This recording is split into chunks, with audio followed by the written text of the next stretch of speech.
প্রকৃতির দিকে একটু গভীরভাবে তাকালে বুঝবেন সারভাইভাল বা টিকে থাকার লড়াই শুধু মানুষের একার নয়।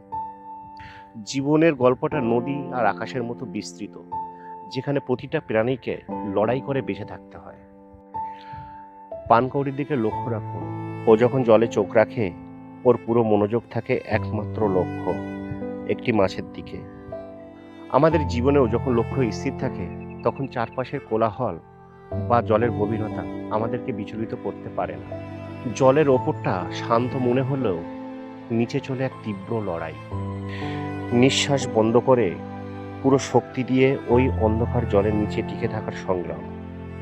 মানুষের জীবনেও এমন অনেক সময় আসে যা উপর থেকে আমাদের সাধারণ মনে হলেও ভেতরে ভেতরে অন্ধকার ও প্রতিকূল পরিস্থিতির বিরুদ্ধে আমাদের একা লড়াই করতে হয়, এবং অবশেষে সেই মুহূর্ত ধৈর্য ও চেষ্টার জয় হয়।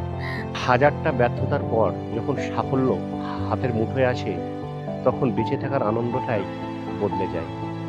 পানকৌড়ি শিকারের পর রোদে ডানা মেলিয়ে আগামীকালের জন্য আবার প্রস্তুত হয়। জীবন আপনাকে যতবারই জলে ডুবিয়ে দিক না কেন, আবার নতুন শক্তিতে জলের উপর ভেসে ওঠার নামই তো হলো সার্ভাইভাল। লড়াই চালিয়ে যান, ডানা মেলুন এবং ডানা মেলেই বেঁচে থাকুন।